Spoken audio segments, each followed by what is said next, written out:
Hello guys, what is up? It's your boy Spooky Noodles and I am back with another video. Today we are doing some book mail.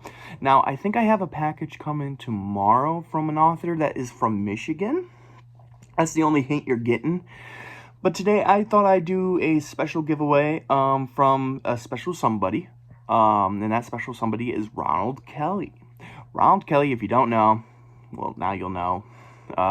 If you are a follower of this channel, you will know Ronald Kelly is pretty much my favorite author. I don't think anyone tops him. There's been a few that came and went, but Ronald Kelly has been on top of the chart the whole time. Not once has he been toppled.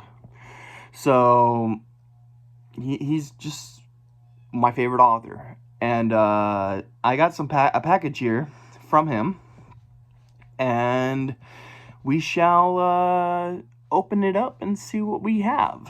So, I already know what I have, but, you know, still, it's in this bubble wrap.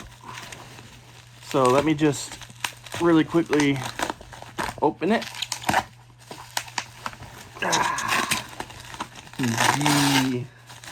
I'm excited. So he recently re-released Pitfall, which oh, sticker came out. What's this? Oh, it's a Jason machete, but inside the machete is art. That's really cool. But anyways, Pitfall by Ronald Kelly. Now, I own this book. Actually, let me pause this video real quick and grab the Pitfall book, the paperback edition. Paperback addiction is what I have. But I'll be right back. So this is the original Pitfall paperback. As you can see there, it has a little Tasmanian devil. At least that's what I think it is. I'm pretty sure it's like a Tasmanian devil. It says on the top, and as the little thing here, little note right here, it says, the demons attacked without warning and without mercy. So this is a creature feature book. And, as you can see, back, Bloodsport. Now, the paperback came in at 320 pages. And mine, of course, is signed by the legend himself, Ronald Kelly, with some art at the bottom. Now, my paperback is in pretty good condition. It's not in the best condition, but finding this book is next to impossible. Next to impossible. So it's nice that he re-released it. I love the cover for this. That just looks so daunting. Like, coming across a little, like, I don't know, a den of Tasmanian devils. At least that's what I think they are. I'm about to read the back in a second, so we'll find out, I think. But, yeah, this is from Macabre Inc. Let me, check it out. They were called Diablos Hoyos, vicious black-furred beasts that fought in the pit with a raw fury and savage ferocity of Satan himself. For their owners, they were a lucrative investment. For those attending the fights and betting their hard-earned cash on the bloodthirsty contenders, they were the best entertainment they'd had in a long while. For Bowie Kane, they were his darkest nightmare come true. He alone recognized the ravenous evil that his Apache ancestors had foretold. But Bowie Kane was an outsider in Sulphur Springs, Texas. No one would listen to his warnings. And now, it was too late to avert the rampage of carnage and terror unleashed on an unsuspecting town. This book comes in at, what is this, author's note? It says 359, but it's at the top it says Last of the Chupacabra. So I'm guessing that either that's the chapter title or that this is a bonus story. Let me check. Yeah, this is a bonus story. So the book itself comes in at 336 pages. And of course, like that sticker I just showed you, I got another sticker here. Boom. That is so cool. Check it out. And I got the bookmark with all of his other stuff on it. And then new art has dropped. Boom. And at the top it says, to Nick, caution, pit devils ahead. So cool. I cannot wait to add this onto my shelf. Just side-by-side comparison. That is Pitfall by Ronald Kelly. Now next, I have a hard copy. I thought I bought a paperback copy of this book. This is D&T Publishing.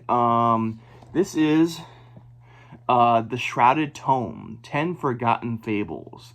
And that cover is just extremely beautiful. It's going to be hard to catch on camera, but there's like a Reaper, and he's going to like a bookcase. It's really cool. Let me read the back for you guys. Within this dark crypt lie stories long untold. These are the forgotten fables, tales that have suffered the fate of premature burial. Shrouded and unceremoniously laid to rest, stories that languish in deep shadow and tattered cobweb, abandoned and unread. Within these pages, you will find 10 such yarns of Southern horror, novellas, novelettes, and short stories that appeared briefly in limited editions of bygone periodicals, then faded into obscurity and became relics of the past. In this volume, Ronald Kelly lifts the shroud to give you a peek underneath. Like the good Dr. Frankenstein, he has sewn these lost tales together and resurrected them into a palpable and bone-chilling collection to live and breathe, unnerve, and horrify once again. This is the hard copy edition, and there's the little Reaper guy. And it says, to Nick, brush aside the cobwebs and lift away the shroud. And I wonder what stories this thing has in it. I would love to. So, let's see here. All these stories come from certain things, it looks like, or at least a certain amount of these stories come from certain things. But yeah, you have Midnight Tide, the Dark Tribe, Tyrofex 14, The Boxcar, Dust Devils, which I'm guessing, maybe, I don't know what that has to do, actually. Never mind, I'm not going to pretend like I know. Better Than Breadcrumbs, I almost said something else. Romicide, Thinning the Herd, The General's Arm. And then there's an introduction, of course. So yeah, boom. And that is my Ronald Kelly mail. So just side by side here, D&T Publishings and Macabre Inks Publishings. And that's all I have. Tomorrow, if I get it tomorrow, I will share you the book that I got. It's just going to be one book. I'm not buying a lot of books lately. These are like from a certain amount of authors that I thoroughly enjoy, or new to me authors.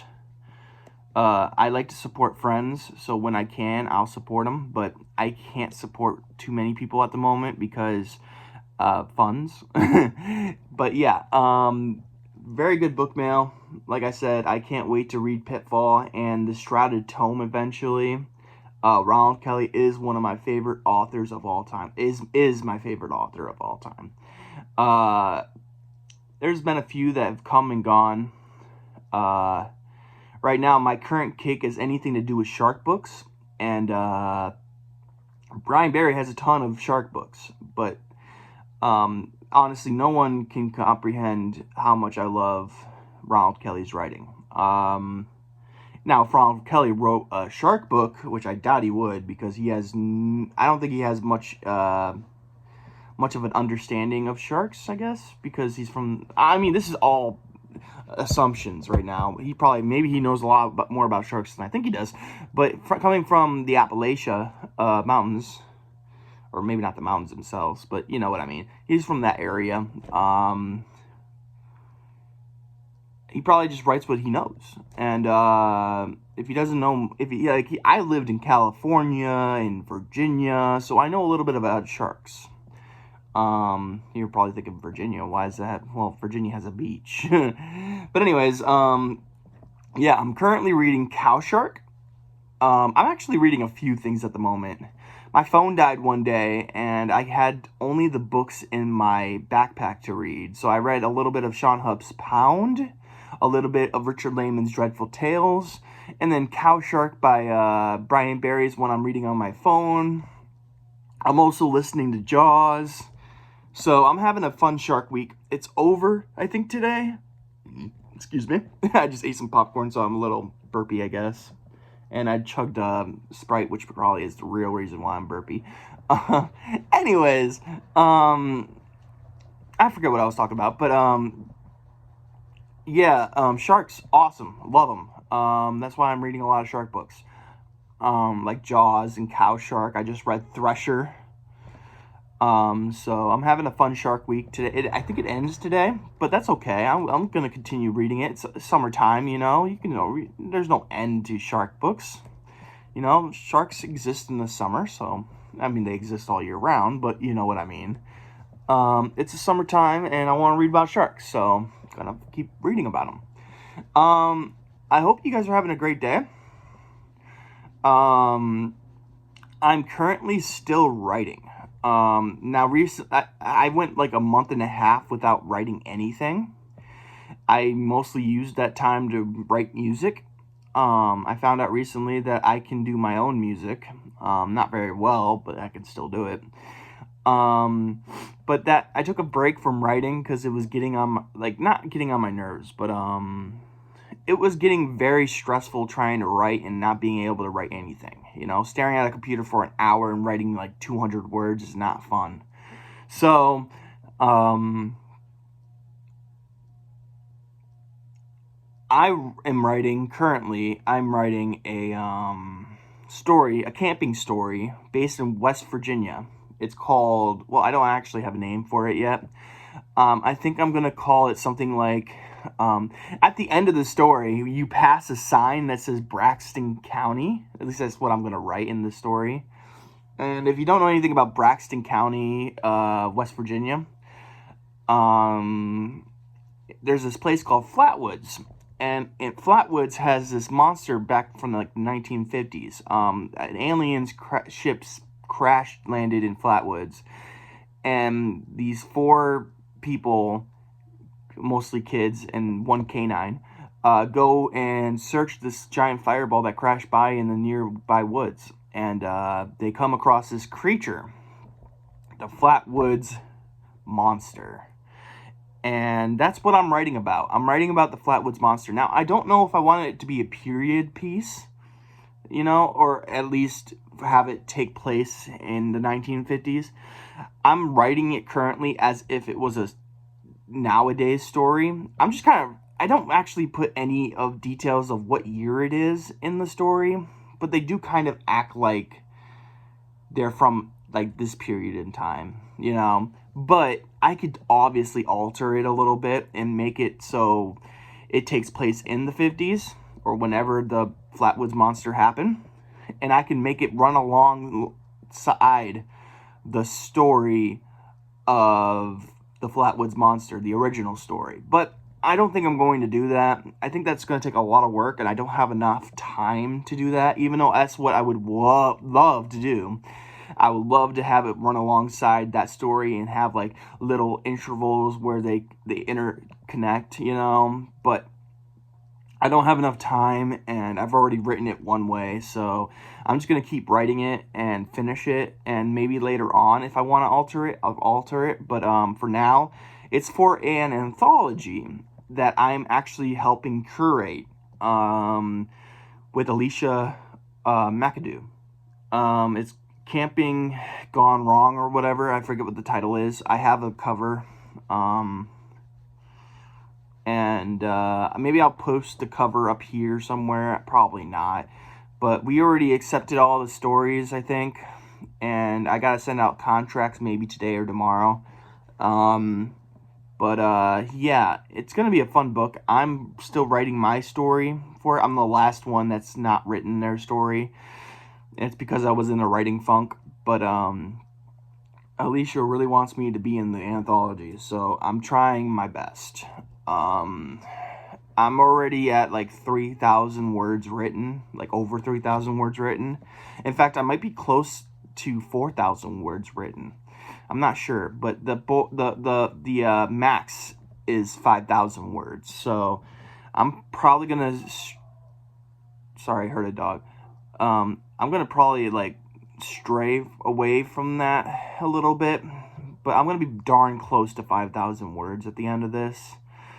It's a lot of fun, this story. It does need to be bulked up a little bit, and I need to like do stuff I don't usually do, and I'm trying to do it, and that's like describe the setting, sight, all those senses, like sight, smell, taste, hearing, like what you hear, just sensory things. Like I need to start adding that kind of aspect into my books and my stories.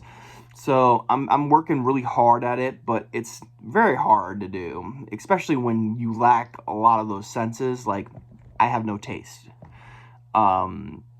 Cancer basically wiped my palate, and I do taste things. It's just different now. You know what I mean? And mostly I enjoy textures, like the way things feel on my tongue, rather than how they taste. But I do still taste things. It's just very light. You know what I mean? It's not as good as other people's taste buds. It's like dogs. Dogs don't really have much taste buds, but they can taste things, but they just don't have much taste buds. Anyways, also my sight is getting worse. My hearing's always been crap. My nose, I can't smell anything. So my sensories are bad. And I've always been bad at describing senses. So I'm working on that aspect of my writing. You know what I mean? And I've also been bad at describing a setting. I never do it. I never describe what the people look like. So I think I'm going to go back at the end when I'm finished writing the rough draft or first draft or whatever you want to call it. And I'm going to thicken it. You know what I mean? Give it some pizzazz. But yeah, that's what I've been writing. I've also had an idea for a shark book, which I wanted to write during Shark Week, but unfortunately I ran out of time, because today I believe is the 29th, which is the last day of Shark Week. If it's not the 29th and it's the 30th, then my bad. Yeah. I'm getting a Sean Hupp book. I know I wasn't going to say what it was, but now I feel like I should, because he watches my videos sometimes. But Sean Hupp, I'm getting a book from Sean Hupp soon, and I'm very excited for it. I think I paid him. I think. Did I pay him? I have to pay him, probably. I think I forgot to pay him. So now that I'm remembering, he's like sending a book that I didn't even pay for. He's such a nice guy. I promised him I'm paying him, but I don't remember if I paid him or not. This is probably a bad time to start remembering things that I didn't do on camera, This beard is out of control, guys. It is so freaking long. Look how long this hair is. Ugh, I hate my beard. Ugh. But yeah, anyways, my next book I'm working on is going to be a shark book, but I don't know if it's going to be one that I write during the summertime, because it's going to be a summer-themed book. But yeah, it's a shark-themed book, more particularly a hammerhead shark, a great hammerhead shark. It's called Sledge, and there's a reason for the name. It's not just because it's a hammerhead shark and a sledgehammer is a type of hammer. No, that's not exactly the reason, but it's going to be a great book. It's kind of like Child's Play meets Jaws. So, just to give you an idea. I'm really digging writing lately, and I'm glad I could talk to you guys about a little bit of my writing. I know the book mail part of the video ended like at the 10-minute mark, and we're approaching 18 minutes now. So I've kind of blabbered a little bit. But overall, I'm happy. I'm having a great life. Things are getting better. I've had a little bit of a health scare, but that's okay.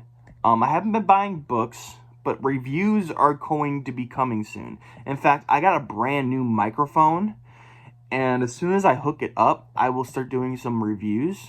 But for now, my family does need a little bit of help today, and I'm going to help them as long as they promise that I get some days by myself where I can write, read, and do whatever the fuck I want. Sorry for the language. But, yeah, things are going great with me, even with the health scares. And if you want to know what the health scares are, I found a lump on my chest. It's pretty big. I'm thinking it's a fatty deposit, and so does the doctor. But with my history with cancer, you know, we're going to get it checked out anyways. I took like 8 vials of blood. They're checking for everything, you know. They're checking for heart, you know, stuff. Checking for cancer stuff. They're checking for everything, you know. So, you know, that bump just came out of nowhere, and it feels like it's getting bigger. So, you know, and it's like right over my heart, you know, not like that makes a difference or anything, but, you know, that's where it is, just to give you an idea.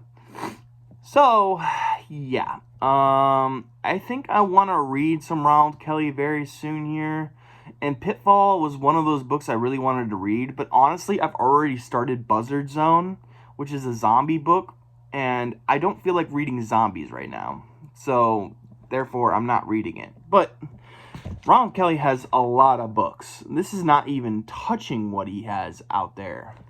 But, yeah, he has tons of books. I think I might read a short story collection unless... Actually, he recently released the Pitfall audiobook. I might listen to that soon. Because, first of all, I think he has J. Rodney Turner, I think that's what his name is. He is an excellent narrator. Excellent narrator. And, yeah, J. Rodney Turner, I think his name is. I could be wrong. But it's probably J. Rodney. I'm just getting the last name wrong. But, J. Rodney Turner. You know what? Where's my phone? Oh, wait, I'm recording on my phone. I would look it up, but I don't feel like looking it up. I could turn on my computer and do it, but I'm not going to do that.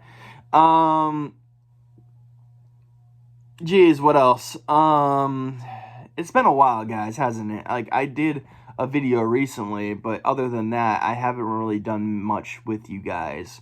And I apologize for that. This channel is slowly dying, and I am not doing anything to resurrect it. So I apologize for my lack of being like on this channel. I don't know what else to say. I'm trying my best to like get the energy and shoot some videos, but honestly, I don't have an idea of what to do. Now, I have a ton of reviews to do. A ton. A lot of 5-star reviews, too, that I really want to get out on YouTube. But the time and the energy, and I just got a new mic I got set up. Everything is just putting it on the back burner. So, but anyways, I'm going to end the video here because we just passed the 20-minute mark, like 2 minutes ago. I'm going to put these Ronald Kelly books on my Ronald Kelly shelf, which is right there. Wait, sorry. Right here. This is my Ronald Kelly shelf. Right here. Right there. It's open right now because I had to grab Pitfall. But it's just a shelf dedicated to Ronald Kelly. Then under it, I have a signed copy shelf. And then under that, signed copy shelf. And under that, my coming of age collection. So, yeah. Not like you guys care. But I'm kind of getting off topic here. I'm trying to end the video, I swear to God.